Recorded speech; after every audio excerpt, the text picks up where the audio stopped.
నమస్కారం, news vision కు స్వాగతం. ముందుగా వార్తల్లోని ముఖ్యాంశాలు.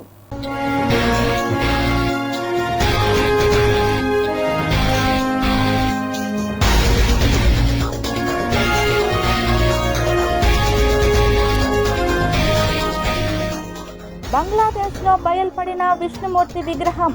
ఆ దేశంలో పదే పదే వెలుగులోకి వస్తున్న విష్ణు విగ్రహాలు.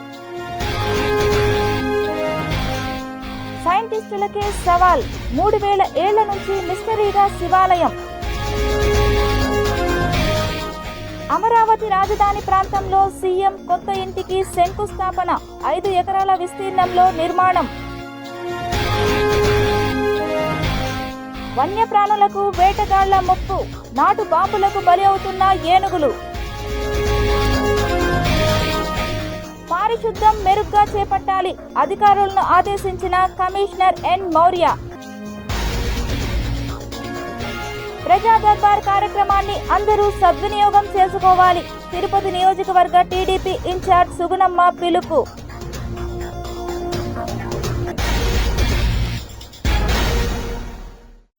అమరావతి రాజధాని నిర్మాణాన్ని ఎంతో ప్రతిష్టాత్మకంగా తీసుకున్న ముఖ్యమంత్రి నారా చంద్రబాబు నాయుడు తను కూడా రాజధాని ప్రాంతంలో ఇల్లు నిర్మాణాన్ని తలపెట్టారు.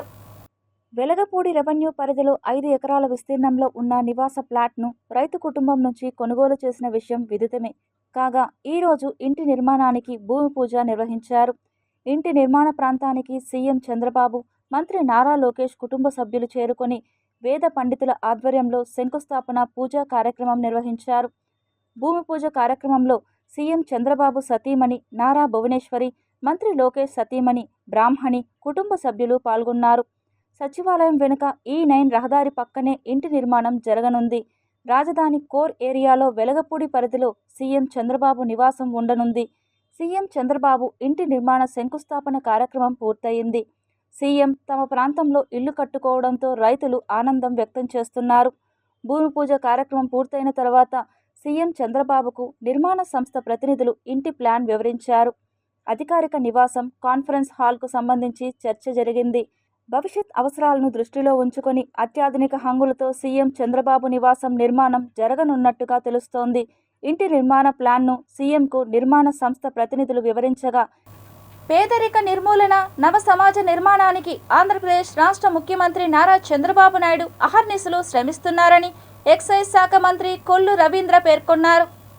తిరుపతి రేణిగుంట మార్గంలోని తెలుగుదేశం పార్టీ పార్లమెంట్ కార్యాలయంలో ఏర్పాటు చేసిన విలేకరుల సమావేశంలో ఆంధ్రప్రదేశ్ ఎక్సైజ్ శాఖ మంత్రి కొల్లు రవీంద్ర మీడియాతో మాట్లాడుతూ, రాష్ట్రంలో అలజడి సృష్టించేందుకు మాజీ ముఖ్యమంత్రి వైఎస్ జగన్మోహన్ రెడ్డి ప్రయత్నిస్తున్నారని, ఇప్పటికైనా కుటిల రాజకీయాలను మానుకొని రాష్ట్ర అభివృద్ధికి తోడ్పాటు, సహాయ సహకారాలు అందించాలని తెలిపారు.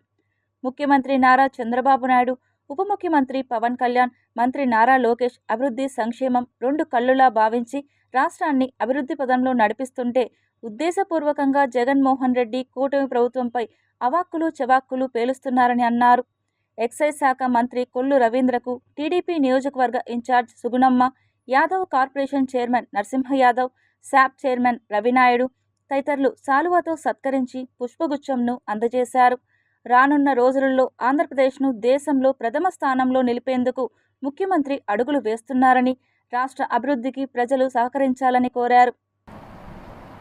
దాదాపు ఇప్పటికి 12% వచ్చింది. 15% తీసుకెళ్లాలని ముఖ్యమంత్రి గారు దానికి కావాల్సిన మార్గాలను అన్వేషిస్తూ ముందుకెళ్తా ఉన్నారు. పెద్ద ఎత్తున ఇన్వెస్ట్మెంట్లు వస్తూ ఉన్నాయి.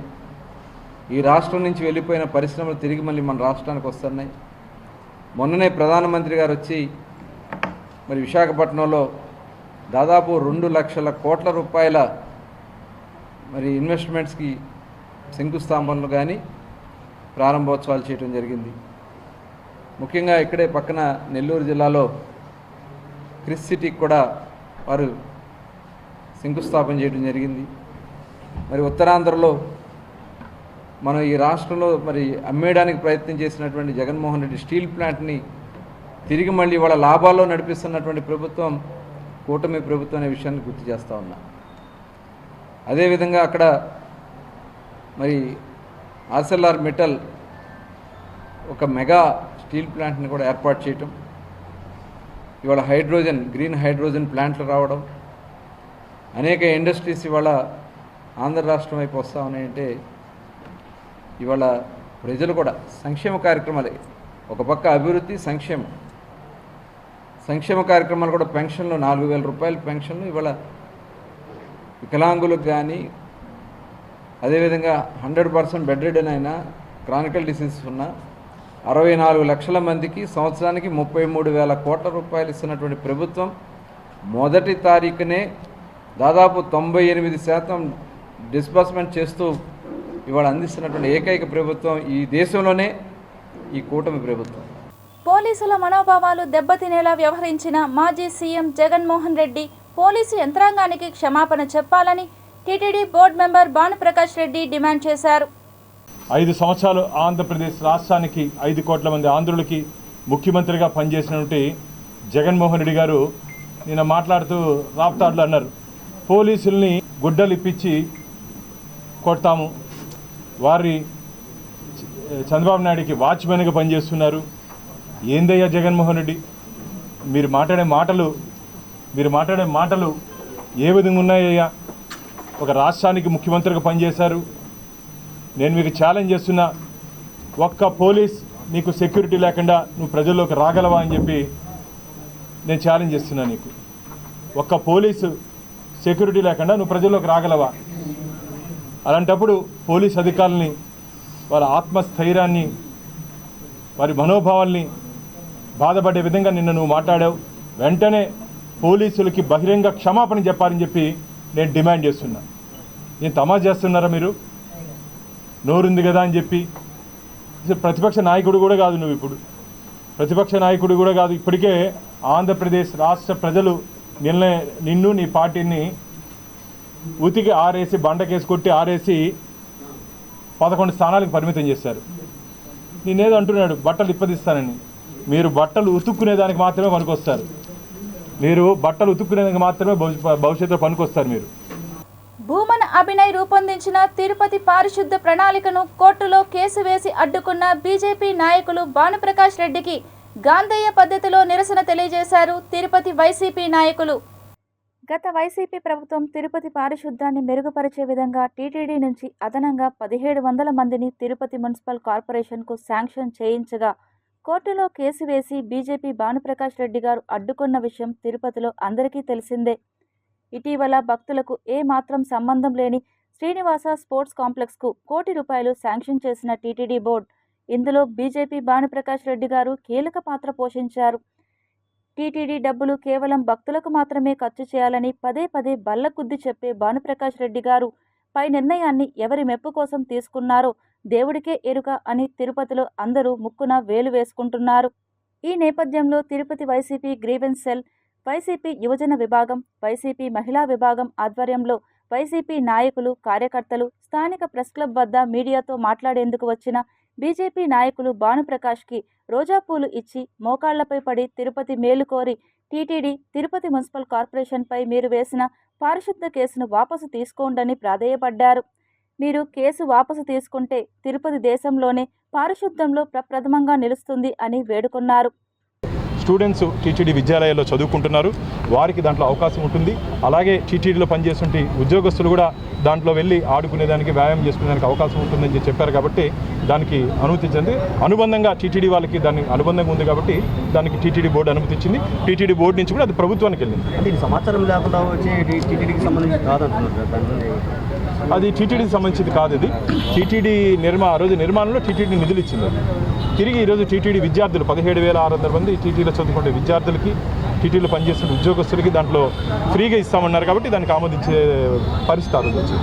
పెంచుకోవడానికి నగరపాలక సంస్థకు అవసరమైనటువంటి యంత్ర సామాగ్రిని కొనుగోలు చేయడానికి ఎప్పటికప్పుడు కూడా పారిశుధ్యాన్ని మెరుగుపరిచి భారతదేశంలోనే అత్యంత సుందరమైనటువంటి నగరంగా, పరిశుభ్రమైనటువంటి నగరంగా ఇండోర్ ఉంది. దానిని మనం అధిగమించి నెంబర్ 1 స్థానంలోకి రావాలనేది ఆ రోజు వైఎస్ఆర్ కాంగ్రెస్ పార్టీ కానీ అభినయరెడ్డి గారి లక్ష్యం. కాబట్టి దానికి సహకరించాలని ఈరోజు భానుప్రకాష్ రెడ్డి గారికి రోజాపూలు సమర్పించి వినతిపత్రం సమర్పించాం. వారు కూడా రాజకీయ పార్టీలను పక్కన పెట్టి ముందు మనమందరం కూడా తిరుపతి వాసులు కాబట్టి దీనికి సానుకూలంగా స్పందించి తగినటువంటి నిర్ణయం తీసుకుంటారని చెప్పేసి ఆశిస్తున్నాం. తిరుమల శ్రీవారి ఆలయంలో ఏప్రిల్ 10 నుండి 12వ తేదీ వరకు 3 రోజుల పాటు సాలకట్ల వసంతోత్సవాలు అత్యంత వైభవంగా జరగనున్నాయి. ప్రతి సంవత్సరం చైత్ర శుద్ధ పౌర్ణమికి ముగిసేటట్లుగా ఈ ఉత్సవాలు 3 రోజుల పాటు నిర్వహించడం ఆనవాయితీ. ఏప్రిల్ 10వ తేదీన ఉదయం 6:30 గంటలకు శ్రీదేవి భూదేవి సమేతంగా శ్రీ మలయప్ప స్వామివారు 4 మాడ వీధులలో ఊరేగుతారు. అనంతరం వసంతోత్సవ మండపానికి వేంచేపు చేస్తారు. ఇక్కడ వసంతోత్సవ అభిషేక నివేదనలు పూర్తయిన అనంతరం తిరిగి ఆలయానికి చేరుకుంటారు. రెండవ రోజు ఏప్రిల్ 11న శ్రీ భూ సమేత శ్రీ మలయప్ప స్వామివారు ఉదయం 8 గంటల నుండి 10 గంటల వరకు బంగారు రథాన్ని అధిరోహించి తిరుమాడ వీధులలో ఊరేగుతారు. అనంతరం వసంత మండపంలో అర్చకులు వసంతోత్సవాన్ని నిర్వహిస్తారు. చివరి రోజు ఏప్రిల్ 12న శ్రీదేవి భూదేవి సమేత శ్రీ మలయప్ప స్వామివారితో పాటుగా శ్రీ సీతాలక్ష్మణ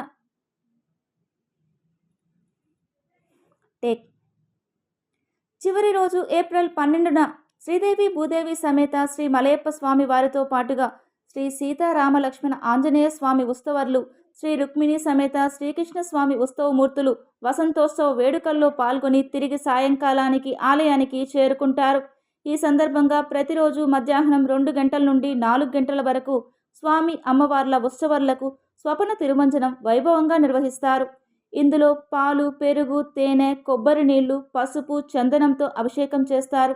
కాగా ప్రతిరోజు సాయంత్రం 6 గంటల నుండి 6:30 గంటల వరకు ఆస్థానం ఘనంగా నిర్వహిస్తారు. వసంత ఋతువులో శ్రీ మలయప్ప స్వామి వారికి జరిగే ఈ ఉత్సవానికి వసంతోత్సవమని పేరు ఏర్పడింది. వసంత ఋతువులో శ్రీ మలయప్ప స్వామి వారికి జరిగే ఈ ఉత్సవానికి వసంతోత్సవమని పేరు ఏర్పడింది. ఈ క్రతువులో సుగంధ పుష్పాలను స్వామికి సమర్పించడమే కాక వివిధ ఫలాలను కూడా నివేదించడం ఈ వసంతోత్సవంలో ప్రధాన ప్రక్రియ. వసంతోత్సవాన్ని పురస్కరించుకొని శ్రీవారి ఆలయంలో ఏప్రిల్ 10న తిరుప్పావడ సేవ, ఏప్రిల్ 10 నుండి 12వ తేదీ వరకు కళ్యాణోత్సవం, ఊంజల్ సేవ, ఆర్జిత బ్రహ్మోత్సవం, సహస్ర దీపాలంకార సేవలను టీటీడీ రద్దు చేసింది. ఆంధ్రప్రదేశ్ రాష్ట్రంలో ముఖ్యమంత్రి నారా చంద్రబాబు నాయుడు ఏర్పాటు చేసిన ప్రజా దర్బార్ కార్యక్రమాన్ని ప్రజలందరూ సద్వినియోగం చేసుకోవాలని తిరుపతి నియోజకవర్గ ఇన్ఛార్జ్ సుగుణమ్మ తెలిపారు. తిరుపతి మాజీ ఎమ్మెల్యే సుగుణమ్మ నివాసంలో ఏర్పాటు చేసిన ప్రజా దర్బార్ కార్యక్రమానికి తెలుగుదేశం పార్టీ నాయకులు పాల్గొని కార్యక్రమాన్ని ప్రారంభించారు. తిరుపతి నగరంలోని 50 డివిజన్ల ప్రజలు పెద్ద సంఖ్యలో ప్రజా దర్బార్ కార్యక్రమానికి హాజరై తమ న్యాయబద్ధమైన సమస్యలను విన్నవించుకున్నారు. ఈ సందర్భంగా సుగుణమ్మ మాట్లాడుతూ ప్రజల సమస్యలు తెలుసుకొని పరిష్కరించేందుకు ప్రజా దర్బార్ ఉపయోగపడుతుందని, నగర ప్రజలందరూ సద్వినియోగం చేసుకోవాలని పిలుపునిచ్చారు. ఆయా శాఖలకు సంబంధించిన అధికారులతో చర్చించి సమస్యలను త్వరితగతిన పరిష్కార మార్గానికి ప్రజా దర్బార్ ఉపయోగపడుతుందని టీడీపీ తిరుపతి నియోజకవర్గ ఇన్ఛార్జ్ సుగుణమ్మ తెలిపారు. రాష్ట్రంలో కూటమి ప్రభుత్వం ఏర్పడిన తర్వాత ముఖ్యమంత్రి శ్రీ నారా చంద్రబాబు నాయుడు గారు మరి ఆదేశానుసారము రాష్ట్రంలో మరి ప్రతి ఒక్క కాన్స్టిట్యున్సీలో కూడా ప్రతి బుధవారం కూడా ఉదయం ప్రజా దర్బార్ నిర్వహించి ప్రజల యొక్క సమస్యలను తెలుసుకొని వాటి పరిష్కార దిశగా కృషి చేయాలనే ఒక ఆశయంతో ఈ ప్రజా దర్బార్ కార్యక్రమాన్ని ఈరోజు తిరుపతి నగరంలో ప్రారంభించడం జరిగింది. మరి చాలామంది ఇక్కడ మరి ఎవరైతే ప్రజలు ఉన్నారో 10 నెలలుగా కూడా కొన్ని సమస్యలతో వాళ్ళు సతమవుతున్నారో వాళ్ళంతా కూడా ఈరోజు ఇక్కడికి రావడం జరిగింది. తిరుపతి జిల్లా రచయితల సంఘం మరియు వేమన విజ్ఞాన కేంద్రంల ఆధ్వర్యంలో ఉగాది పురస్కారాలను అందించారు. ఉమ్మడి చిత్తూరు జిల్లాలలో సమాజంలో ఉత్తమ ప్రతిభ కనబరిచిన వారికి ఈ పురస్కారాలను అందజేశారు. ఈ కార్యక్రమంలో నిర్వాహకులు మస్తానమ్మ, మేరుగ నాగార్జున తదితరులు పాల్గొన్నారు. ఈ సంవత్సరం ఉమ్మడి చిత్తూరు జిల్లా వారికి ఎన్నో పురస్కారాలు ఉగాదిని పురస్కరించుకుని వచ్చాయి. ఈ సందర్భంలో పురస్కార గ్రహీతలందరినీ కూడా సన్మానించడం మన పరమ కర్తవ్యమని గుర్తించి వేమన విజ్ఞాన కేంద్రం, ఇలాగే తిరుపతి రచయితల సంఘం వీరందరూ కూడా కలిసి మన ఆచార్య జి దామోదర్ నాయుడు గారి ఆధ్వర్యంలో అతి తక్కువ సమయంలో ఈ కార్యక్రమాన్ని నిర్వహించారు. ఈ నిర్వహించినటువంటి కార్యక్రమం ప్రశంసనీయం. ఇందులో ఎంతోమంది పాలు పంచుకున్నారు. వారందరూ కూడా అభినందనీయులు. వారికి అభినందనలు సమర్పిస్తూ సాంప్రదాయ ఔషధంపై ఎస్వి యూనివర్సిటీ సెనేట్ హాల్లో జాతీయ సదస్సును ఘనంగా ప్రారంభించారు. బుధవారం నుండి 3 రోజుల పాటు ఎస్వియు వృక్షశాస్త్రం పారంపర్య వైద్య మహాసంఘంల సంయుక్త నిర్వహణలో సాంప్రదాయ ఔషధం ఆధునిక సహజ చికిత్సల ఏకీకృత విధానం అనే అంశంపై సదస్సు నిర్వహిస్తున్నారు. ఈ కార్యక్రమానికి పలు రాష్ట్రాల నుండి 400 మంది వైద్య నిపుణులు విచ్చేశారు. అంతర్జాతీయ సదస్సు యొక్క ముఖ్య ఉద్దేశం ఏంటంటే పూర్వం నుంచి ఆయుర్వేదం అనేది మన పూర్వీకుల నుంచి వస్తూ ఉంది. కానీ ఈ మధ్యకాలంలో ఇది ఏమైందంటే గుర్తించడంలో లోపం వచ్చేస్తుంది. ఇప్పుడు ఈ అంతర్జాతీయ సదస్సు నుంచి దీన్ని అందరికీ అందుబాటులో తీసుకురావడానికి మెడిసినల్ ప్లాంట్స్ యొక్క ప్రాముఖ్యతని అందరి దృష్టికి తీసుకుపోవడానికి అంతర్జాతీయ సదస్సు నిర్వహిస్తున్నాం. 4 రాష్ట్రాల నుంచి వచ్చారు: తెలంగాణ, కేరళ, ఆంధ్రప్రదేశ్, చెన్నై. ఇది ముందు సెంట్రల్ వైజు అందుకోవాలని కోరుతున్నాము. ఎందుకంటే సెంట్రల్ నుంచి ఆయుర్వేదానికి మంచి ప్రిఫరెన్స్ వచ్చింది. దీనికోసంగా ఈ ఆయుర్వేద వైద్యులు గురు పారంపర్యంగా వచ్చిన వైద్యులు కానీ, వంశపారంపర్యంగా వచ్చిన వైద్యులు కానీ వీళ్ళందరికీ అందుబాటులో ఒక చిన్న స్కూలు పెట్టుకొని మా కొన్ని ట్రస్టులు ఉన్నాయి. ఇప్పుడు నేనున్నాను ఆయుర్వేదిక వైద్యురాలని, ట్రస్ట్ ఉంది నాకు. నా బైలాలో కాలేజీ చదివించడానికి ఎలిజిబుల్ ఉన్నాను. అలాగ ప్రభుత్వం సహకరించి మాలాంటి వైద్యులు అందరినీ కూడా ఒక్కొక్క డిస్ట్రిక్ట్కి సంస్థ తరఫున కానీ ఒక స్కూల్ లాగా అరేంజ్ చేసి మాకు గురు పారంపర్యంగా వంశపారంపర్యంగా ఉండే వైద్యులందరికీ నెలకు ఒక క్లాసు ప్రమోట్ చేసి అందరూ కూడా ధైర్యంగా వైద్యం చేసుకోవడానికి. ఆధార్ కార్డు కలిగి 18 సంవత్సరాలు నిండిన బ్రాహ్మణులు ఏపీ బ్రాహ్మణ కోఆపరేటివ్ క్రెడిట్ సొసైటీ లిమిటెడ్లో సభ్యత్వం పొందవచ్చునని బ్రాహ్మణ సాధికార సమితి రాష్ట్ర సభ్యులు చిత్రపు హనుమంతరావు పిలుపునిచ్చారు. 30 కోట్లతో ప్రారంభించినటువంటి సొసైటీ దినదిన ప్రవర్ధమానమై ఈరోజు రాష్ట్ర వ్యాప్తంగా 77,000 మంది సభ్యులతో 300 కోట్ల రూపాయల మూలధనంతో విరాజిల్లుతోంది. సభ్యుల సహాయ సహకారాలతో ఈ ఘనత అంతా ఈ సొసైటీలో గల సభ్యులది. ఈ సభ్యులను చేర్చినటువంటి రాష్ట్ర వ్యాప్తంగా గల బ్రాహ్మణ సంఘాల అధ్యక్ష కార్యదర్శుల సభ్యులది.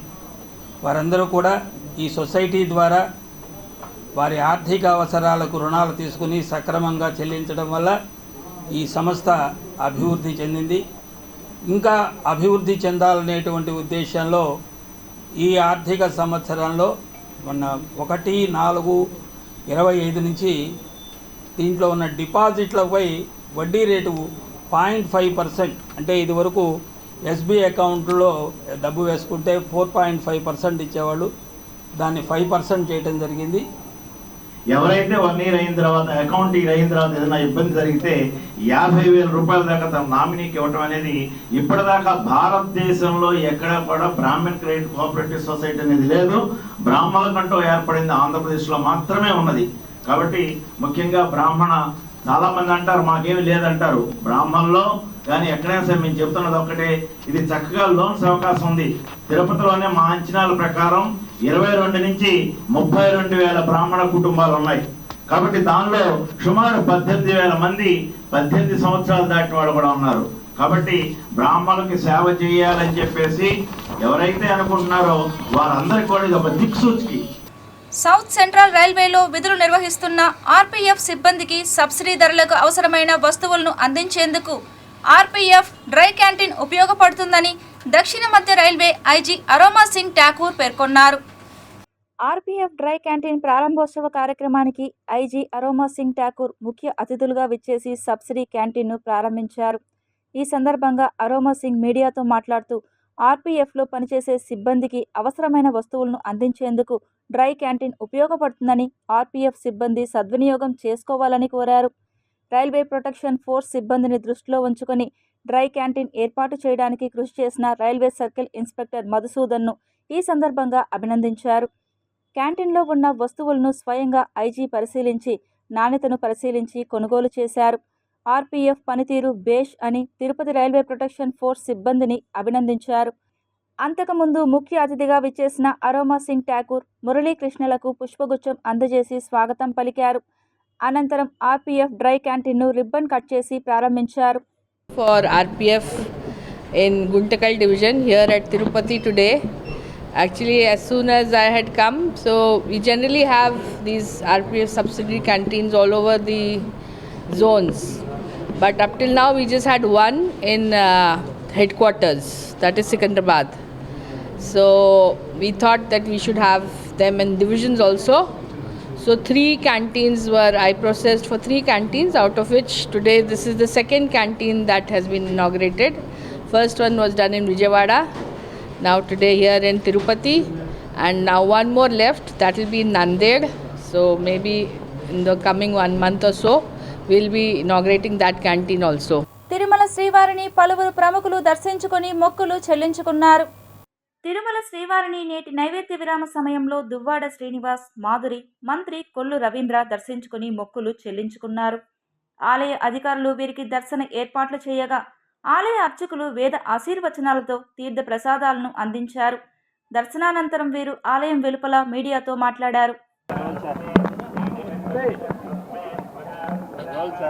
ఈరోజు కలియుగ దైవం శ్రీ వెంకటేశ్వర స్వామి వారి దర్శనాన్ని చేసుకోవడం జరిగింది. చాలా అద్భుతమైనటువంటి దర్శనం. మరి యొక్క స్వామివారి యొక్క ఆశీర్వాదాలు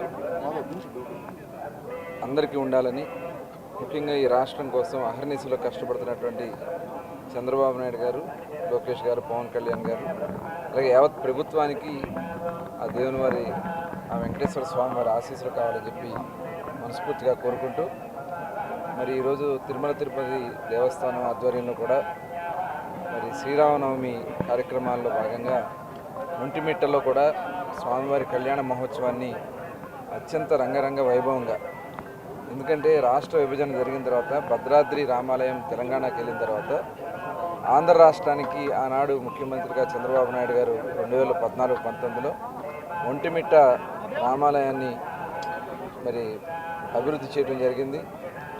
రాష్ట్ర కార్యక్రమంగా అక్కడే కండక్ట్ చేయడం జరుగుతోంది.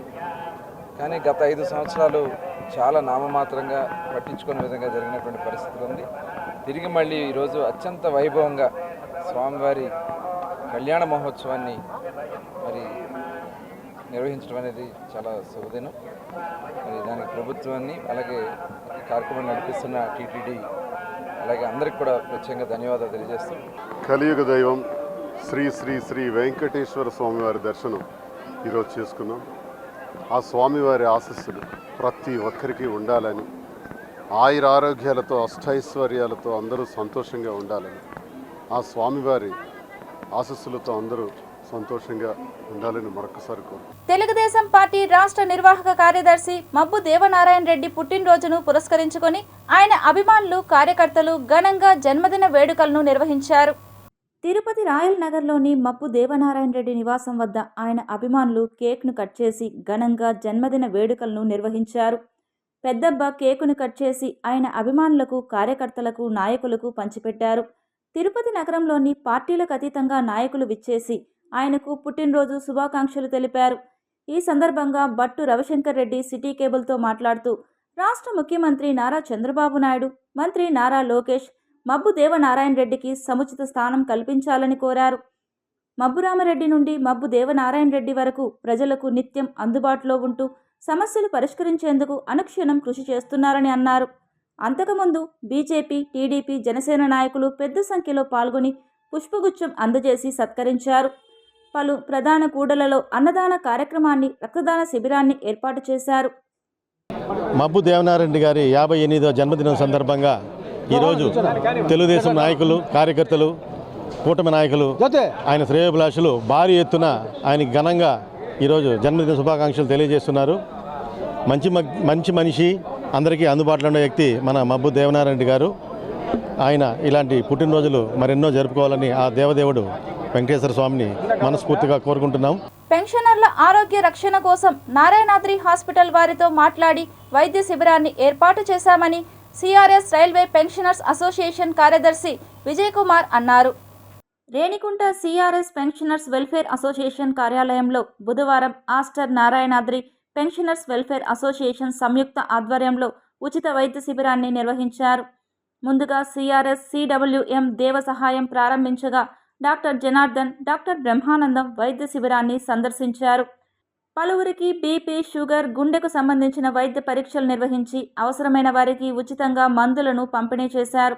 ఈ సందర్భంగా అసోసియేషన్ కార్యదర్శి విజయ్ కుమార్ మాట్లాడుతూ పెన్షనర్ల ఆరోగ్య రక్షణ కోసం నారాయణాద్రి హాస్పిటల్ వారితో మాట్లాడి వైద్య శిబిరాన్ని ఏర్పాటు చేశామని అన్నారు. మునుముందు కూడా వైద్య శిబిరాలు నిర్వహించేందుకు సిద్ధంగా ఉన్నామని, వైద్య శిబిరాన్ని ప్రతి ఒక్కరూ సద్వినియోగం చేసుకుంటున్నారని అన్నారు. ఈ కార్యక్రమంలో అసోసియేషన్ అధ్యక్షులు పి. సురేంద్రరెడ్డి, గజపతి నాయుడు, కృష్ణదాసు, కృష్ణమూర్తిరెడ్డి, ఆనంద్, జబ్బారు తదితరులు పాల్గొన్నారు. జనరల్ మెడిసిన్ ఉచిత మందులు పంపిణీ చేసినందుకు మా యొక్క పెన్షనర్ అసోసియేషన్ తరఫున CEO గారికి మా హృదయపూర్వక ధన్యవాదాలు తెలియజేస్తున్నాము. అదేవిధంగా ముందు కూడా నారాయణాద్రి గారు ఇటువంటి ఉచిత సర్వీసులను మా పెన్షనర్లకు అందించవాలని అది కోరుకుంటున్నాము. రిటైర్డ్ ఎంప్లాయీస్కి అందరికి కూడా మెడికల్ చెకప్ చేయాలని నారాయణాద్రి హాస్పిటల్లో మాట్లాడడం జరిగింది. వాళ్ళు కూడా ఈరోజు వచ్చి అందరికీ బ్లడ్, షుగర్, ఈసీ ఇవన్నీ కూడా చెకప్ చేస్తున్నారు. రాబోయే రోజుల్లో కూడా మనం ఎంప్లాయీస్కి అందరికీ కూడా మేలు చేయాలని, ఇదే విధంగా క్యాంపులు నిర్వహించాలని కోరుకుంటున్నాం. నగరంలో పారిశుద్ధ పనులు మెరుగ్గా చేపట్టాలని నగరపాలక సంస్థ కమిషనర్ ఎన్ మౌర్య అధికారులను ఆదేశించారు. నగరపాలక సంస్థ పరిధిలోని 25 వార్డుల్లో గల కర్నాల వీధి, అరవల్లి వీధి, వేసాలమ్మ గుడి వీధి, బలిజ వీధి తదితర ప్రాంతాల్లో పారిశుద్ధ పనులను కమిషనర్ పరిశీలించారు. ఈ సందర్భంగా కమిషనర్ మాట్లాడుతూ నగరంలో వస్తున్న పారిశుద్ధ పనులు బాగా చేపట్టాలని అన్నారు. ప్రతి వీధిలో చెత్త వాహనం వచ్చేలా చూడాలని అన్నారు. నగరంలో పారిశుద్ధ పనులు మెరుగ్గా చేపట్టాలని అధికారులను ఆదేశించారు. స్వచ్ఛ భారత్లో తిరుపతి ముందు స్థానంలో ఉండేలా ప్రజలు సహకరించాలని అన్నారు. ప్రతి ఇంటి వద్ద చెత్త సేకరణ జరుగుతోందని అన్నారు. తడి, పొడి చెత్త వేర్వేరుగా ఇవ్వాలని అన్నారు. కమిషనర్ వెంట corporator Narasimhachari, municipal engineer Tulasi, health officer doctor Yuva Anvesh, DE Raju, ACP Balaji, surveyor Koteswararao, sanitary supervisor Chenchaiah తదితరులు ఉన్నారు. తిరుపతి జిల్లా రేణిగుంట మండలం గాజుల మండ్యంలో జరిగే ఉచిత మెగా వైద్య శిబిరాన్ని ప్రతి ఒక్కరూ సద్వినియోగం చేసుకోవాలని డాక్టర్ రేఖ కత్తుల, రాష్ట్ర Vanyakula Kshatriya corporation director G. Palem Tejovathi కోరారు.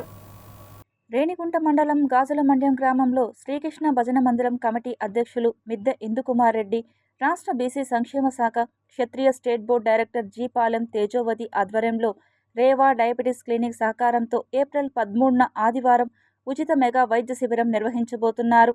ఈ శిబిరంలో స్త్రీల వ్యాధి నిపుణులు, చర్మ వ్యాధి నిపుణులు, కీళ్ల వ్యాధులకు, జనరల్ వ్యాధులకు సంబంధించి వివిధ వైద్య నిపుణులచే జరగనున్నట్లు డాక్టర్ రేఖ కత్తుల రేణిగుంటలో బుధవారం సాయంత్రం మీడియాకు తెలియజేశారు.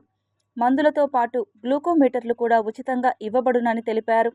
సేవా దృక్పథంతో నిర్వహిస్తున్నటువంటి ఈ కార్యక్రమాన్ని సద్వినియోగం చేసుకోవాలని వన్యకుల క్షత్రియ కార్పొరేషన్ డైరెక్టర్ తేజోవతి కోరారు. కాకపోతే ప్రాబ్లం ఏంటంటే డయాబెటీస్ ఒక దీర్ఘకాలిక వ్యాధి. దీనికి చాలా మోటివేషన్ అవసరం. ప్రజలు కాన్స్టెంట్గా దీనివల్ల వచ్చే ఆపత్తి ఏంటి అనేది తెలుసుకోవడం చాలా అవసరం. దీనికి భాగంగానే తేజోవతి గారు నన్ను మీట్ అయ్యి చెప్పడం జరిగింది. ఇట్లా గాజుల మండ్యం ప్రజలకి మీరు కొంచెం ఈ డయాబెటీస్ గురించి అవగాహన ఇస్తే బాగుంటుంది, లేదా ఫ్రీగా శిబిరం కండక్ట్ చేస్తే మేము సహాయం చేస్తామని ముందుకు వచ్చారు. మన అందరికీ ఉపయోగపడేలా ఉచిత మెడికల్ క్యాంపు నిర్వహించబోతున్నాం. ఈ ఉచిత మెడికల్ క్యాంపు నిర్వహణ కోసం శ్రీకృష్ణ భజన మందిరం కమిటీ మరియు అధ్యక్షులు ఇందుకుమార్ రెడ్డి, అలాగే రేవా డయాబెటీస్ క్లినిక్ వారు మరియు గ్రామ పెద్దలు, అలాగే మన సచివాలయం కార్యదర్శి గిరిధర్ రెడ్డి గారు, ఇంకా మరెందరో ముందుకు వచ్చినందుకు ఈ సందర్భంగా నేను వారందరికీ అభినందనలు తెలియజేస్తున్నాను. ప్రజా సమస్యల పరిష్కారానికి అధిక ప్రాధాన్యత ఇవ్వాలని చిత్తూరు ఎమ్మెల్యే గురజాల జగన్మోహన్ అధికారులను ఆదేశించారు. బుధవారం చిత్తూరులోని ఎమ్మెల్యే వారి కార్యాలయం ప్రజా దర్బార్లో ప్రజా ఫిర్యాదుల స్వీకరణ కార్యక్రమాన్ని నిర్వహించి ప్రజల నుంచి అర్జీలు, వినతులు స్వీకరించారు. ప్రజా ఫిర్యాదుల స్వీకరణ కార్యక్రమానికి నియోజకవర్గంలోని గుడిపాల, చిత్తూరు రూరల్, చిత్తూరు నగరపాలక సంస్థ నుంచి ప్రజలు తరలివచ్చి వినతులు సమర్పించారు. ప్రధానంగా పింఛన్లు మంజూరు చేయాలని, రెవెన్యూకు సంబంధించి భూ సమస్యలు, రోడ్లు, డ్రైనేజీల నిర్మాణాల కోసం ఇతర వ్యక్తిగత సమస్యలపై వినతి పత్రాలు సమర్పించారు. ప్రజా సమస్యలను ఎమ్మెల్యే సావధానంగా విని పరిష్కారం కోసం అక్కడికక్కడే అధికారులతో చర్చించి చర్యలు తీసుకున్నారు. ఏదైతే మున్సిపాలిటీలో రోడ్స్ డ్రైన్స్ ఎక్కువ శాతం రోడ్లు కావాలి, డ్రైన్స్ కావాలని, మరి ఇప్పుడు వేసవి కాలంలో నీటి సమస్యపై ముందే తగు జాగ్రత్తలు తీసుకున్నాం కాబట్టి పెద్దగా ఇబ్బందులు లేదు నీటి సమస్య. కాబట్టి గ్రీవెన్స్లో భూ తగాదాలు, భూమికి సంబంధించి రెవెన్యూ ఇష్యూస్ వస్తున్నాయి. వాటన్నిటిని ఇక్కడే మా ఎంఆర్ఓ గారు ఇద్దరు రూరల్ గుడిపాల మండల ఎంఆర్ఓలు ఇక్కడే ఉండి తక్షణమే పరిష్కరిస్తున్నారు. వృత్తిరీత్యా నైపుణ్యం కలిగిన వారికి మాత్రమే ఉపాధి అవకాశాలు ఎక్కువ వస్తాయని, స్కిల్ డెవలప్మెంట్ కార్యక్రమం ద్వారా మెరుగైన వృత్తి నైపుణ్య శిక్షణ పొందాలని జిల్లా కలెక్టర్ సుమిత్ కుమార్ పేర్కొన్నారు. బుధవారం జిల్లా జైలులో ఖైదీలకు సంకల్ప స్కిల్ ట్రైనింగ్ కింద మల్టీ స్కిల్ ట్రేడ్ కింద శిక్షణ పొందిన వారికి సర్టిఫికేట్ల ప్రదానం కార్యక్రమంనకు జిల్లా కలెక్టర్ ముఖ్య అతిథిగా విచ్చేశారు. ఈ సందర్భంగా కలెక్టర్ మాట్లాడుతూ సమాజంలో నైపుణ్యం కలిగిన వారికి ఉపాధి అవకాశాలు మెండుగా ఉంటాయని, ఎలక్ట్రీషియన్, ప్లంబర్, ఏసీ మెకానిక్ వంటి వృత్తుల వారు నైపుణ్యాన్ని పెంచుకొని ఆర్థికంగా ఎదుగుతున్నారన్నారు. రాష్ట్ర ప్రభుత్వం ఆధ్వర్యంలో ఖైదీలు శిక్ష అనంతరం సత్ప్రవర్తనతో ఆర్థికంగా ఎదగడానికి సంకల్ప స్కిల్ ట్రైనింగ్ కింద మల్టీ స్కిల్ ట్రేడ్ కార్యక్రమం ఏర్పాటు చేయడం జరిగిందని, భవిష్యత్తులో ఈ కార్యక్రమం ద్వారా మరింత మందికి నైపుణ్యాభివృద్ధి శిక్షణా తరగతులు నిర్వహించడం జరుగుతుందన్నారు. డిఆర్డీఏ స్కిల్ డెవలప్మెంట్ అధికారుల ద్వారా ఎస్బీఐ, యూనియన్ బ్యాంక్, సప్తగిరి గ్రామీణ బ్యాంకుల ద్వారా రుణ సౌకర్యం కల్పించడం జరుగుతుందని, తద్వారా వారు పొందిన నైపుణ్య శిక్షణ మేరకు ఉపాధి ఏర్పాటు చేసుకోవచ్చన్నారు. జిల్లా జైలు సూపరింటెండెంట్ వేణుగోపాల్ రెడ్డి మాట్లాడుతూ రాష్ట్ర ప్రభుత్వం అందిస్తున్న నైపుణ్యాభివృద్ధి శిక్షణలో భాగంగా జిల్లా కలెక్టర్ సూచనలు పాటించాలన్నారు. ఈ కార్యక్రమానికి DRDA PD Sridevi, district skill development అధికారి గుణశేఖర్, న్యాక్ ఏడీ సతీష్, జైలు శాఖ అధికారులు, సిబ్బంది తదితరులు పాల్గొన్నారు. చిత్తూరు జిల్లాలోని అటవీ ప్రాంతంలో చిరుతల నుంచి పశువులు, కుక్కలు, అడవి పందులు, జింకలు, దుప్పిలు, ఏనుగులు కూడా వేటగాళ్ల ఉచ్చుకు బలవుతున్న పరిస్థితి నెలకొంది. రాయల్ ఎలిఫెంట్ శాంచురీలోని వన్యప్రాణులకే ముప్పు వాటిల్లుతోంది. అడవి వదిలి ఆకలి తీర్చుకునేందుకు వచ్చే ప్రయత్నంలో వేటగాళ్ల ఉచ్చుకు వన్యప్రాణుల ప్రాణాలు బలవుతున్న పరిస్థితి ఉంది. ఇలాంటి ఘటనకే బంగారుపాలెం మండలం బోడబండ్ల అటవీ ప్రాంతంలో నాటుబాంబు పేలుడుకు ఏనుగు గురైంది. 4 రోజుల క్రితం ఈ ఘటన జరగ్గా చిత్తూరు జిల్లా అటవీ శాఖ లోతైన దర్యాప్తు చేపట్టింది. అటవీ ప్రాంతంలో నాటుబాంబు దాడికి ఏనుగు ఎలా గురైంది, అసలు నాటు బాంబులు పెట్టింది ఎవరు అన్న దానిపై ఇంకా సస్పెన్స్ కొనసాగుతోంది. అటవీ శాఖ సిబ్బంది 2 రోజుల పాటు అడవిని జల్లెడ పట్టింది. పశువైద్య సిబ్బందితో కలిసి ఏనుగు ఆచూకీ కోసం ప్రయత్నం చేసింది. డ్రోన్ కెమెరాలతో ఏనుగును గుర్తించే ప్రయత్నం చేసిన ఫారెస్ట్ అధికారులు నాటు బాంబులు పెట్టిన వారెవరో తెలుసుకునే ప్రయత్నంలో విచారణ నిర్వహించారు. అటవీ ప్రాంతానికి సమీపంలో ఉండే గ్రామస్తులను విచారించారు. బంగారుపాలెం మండలం బోడబండ్ల అటవీ ప్రాంతంలో నాటు బాంబు పేలుడుకు ఏనుగు గాయపడిందా లేక మృతి చెందిందా అన్న దానిపై స్పష్టత ఇచ్చే ప్రయత్నం అటవీ శాఖ చేసింది. గాయపడ్డ ఏనుగుకు ఇప్పటిదాకా వైద్యం అందకపోగా గాయపడ్డ ఏనుగు వివరాలను కూడా వెల్లడించలేకపోయింది. అయితే 14 ఏనుగుల గుంపులో ఒక ఏనుగు గాయపడినట్లుగా చిత్తూరు డిఎఫ్ఓ స్పష్టం చేశారు. ఏనుగు రక్త నమూనాలు, ఎముకను ల్యాబ్కు పంపామన్నారు డిస్ట్రిక్ట్ ఫారెస్ట్ ఆఫీసర్ భరణి. నాటు బాంబులు పెట్టిన 2 అదుపులోకి తీసుకున్నామన్నారు. గాయపడ్డ ఏనుగును బయటకు తీసుకుని రావడం కష్టతరమన్నారు. సహజ సిద్ధంగానే గాయపడిన ఏనుగు కోలుకుంటుందన్నారు. చాలా ప్లేసెస్లో ఇప్పుడు వైల్డ్ యానిమల్స్ అనేది illegal snares and illegal electric wires from transformers లాగడం వల్ల యానిమల్స్ చనిపోతుంది. అండ్ ఇది మెయిన్గా ఇక్కడ విలేజర్స్ వాళ్ళ పొలంలో ఉన్న దీంట్లో అడవి పంది కోసం పెడుతున్నాము అని చెప్తున్నారు. బట్ అడవి పంది కూడా వేటయాడడం అనేది ఇట్స్ అ సీరియస్ అఫెన్స్. మీరు ఈ అడవి పంది కోసం పెడుతున్నదికి కాన్సిక్వెన్సెస్ చాలా ఎక్కువ ఉంది.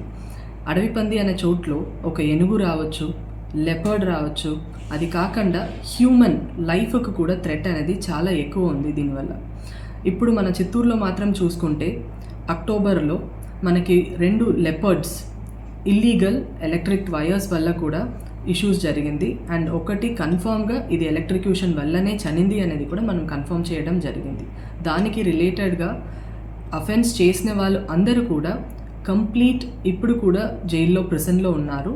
అండ్ దానికి మనం సీరియస్ కేస్ అనేది వాళ్ళపైన నమోదం చేయడం కూడా జరిగింది. దాని తర్వాత ఫారెస్ట్ డిపార్ట్మెంట్ సైడ్ నుంచి న్యూమరస్ మండల్స్లో మనం illegal anti snare and illegal electric వైర్స్కి డ్రైవ్ చేయడం అనేది కూడా జరిగింది. ఎక్కడెక్కడ అనిమల్స్ ఉందో లేదో కంప్లీట్గా ఐడెంటిఫై చేసి అది రిమూవ్ చేయడం అనేది జరిగింది. దీంట్లో మనకి పబ్లిక్ సపోర్ట్ అనేది చాలా అవసరం. ఇప్పుడు కొన్ని సంక్షిప్త వార్తలు చూద్దాం. తిరుపతి పర్యటనలో ఉన్న ఎక్సైజ్ శాఖ మంత్రి కొల్లు రవీంద్రను తిరుపతి పార్లమెంట్ శాలివాహన అధ్యక్షులు ఆముదాల తులసీదాస్ పార్లమెంట్ కార్యాలయంలో మర్యాదపూర్వకంగా కలిశారు. మంత్రి రవీంద్రను సాలువతో సత్కరించి పుష్పగుచ్చం అందజేశారు. ఈ నేపథ్యంలో తిరుపతి పరిధిలో శాలివాహనులు ఎదుర్కొంటున్న సమస్యలను వివరించారు. వారి సమస్యలను రాష్ట్ర ప్రభుత్వం దృష్టికి తీసుకెళ్లి సహాయపడవలసినదిగా విన్నవించారు. ఈ కార్యక్రమంలో రాష్ట్ర Yadava corporation chairman G Narasimha Yadav, నాయి బ్రాహ్మణ corporation development chairman Rudrakoti Sadasivam, Shalivahana సభ్యులు కృష్ణ, తెలుగుదేశం పార్టీ నాయకులు, కార్యకర్తలు పాల్గొన్నారు. తిరుపతి జిల్లా వైద్య శాఖ అధికారి డాక్టర్ బాలకృష్ణ నాయక్ తిరుపతిలోని లెప్రసీ, ఎయిడ్స్, టీబీ కార్యాలయాన్ని సందర్శించి అక్కడి రికార్డుల్ని పరిశీలించారు. అక్కడ అమలవుతున్న ఎన్టీపీసీ కార్యక్రమాల వివరాల్ని అడిగి తెలుసుకున్నారు. ఈ కార్యక్రమాన్ని మరింత సమర్థవంతంగా ముందుకు తీసుకెళ్లడానికి సిబ్బందికి తగిన సలహాలు, సూచనలు ఇచ్చారు. అలాగే పరమేశ్వర మంగళంలోని ప్రాథమిక ఆరోగ్య కేంద్రాన్ని కూడా పరిశీలించి అక్కడ జరుగుతున్న కార్యక్రమాల్ని తెలుసుకున్నారు. ప్రస్తుతం అమలవుతున్న జాతీయ కార్యక్రమాల్ని మరింత పకడ్బందీగా చేయాలని అక్కడి ఉద్యోగులకు ఆయన సలహా ఇచ్చారు. Tirupati bullion gold jewellery and silver merchants association సమాచారం మేరకు తిరుపతి లోకల్ బులియన్ మార్కెట్లో బంగారం, వెండి ధరలు ఇలా ఉంటాయి. 24 క్యారెట్ల బంగారం 10 గ్రాముల ధర 92,500 రూపాయలు. 22 క్యారెట్ల బంగారం 1 గ్రాము ధర 8,366 రూపాయలు. వెండి 1 కేజీ ధర 93,200 రూపాయలు. రీటైల్ వెండి 1 గ్రాము ధర 96 రూపాయల 20 పైసలుగా ఉంటుంది. వార్తలు ముగించే ముందు ముఖ్యాంశాలు మరోసారి చూద్దాం.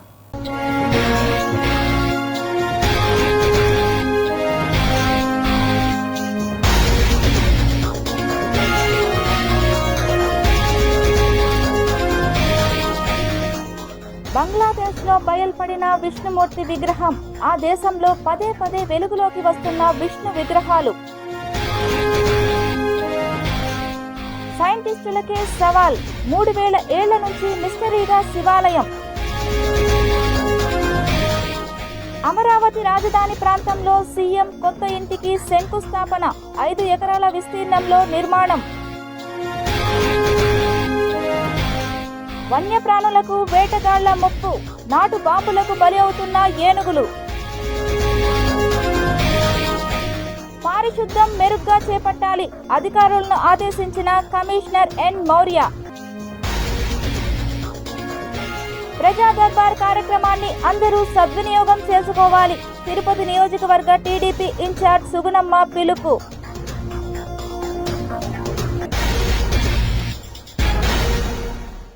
ఈ వార్తలు ఇంతటితో సమాప్తం. సమగ్ర సమాచారంతో న్యూస్ విషయంలో మళ్ళీ కలుద్దాం. అంతవరకు సెలవు. నమస్కారం.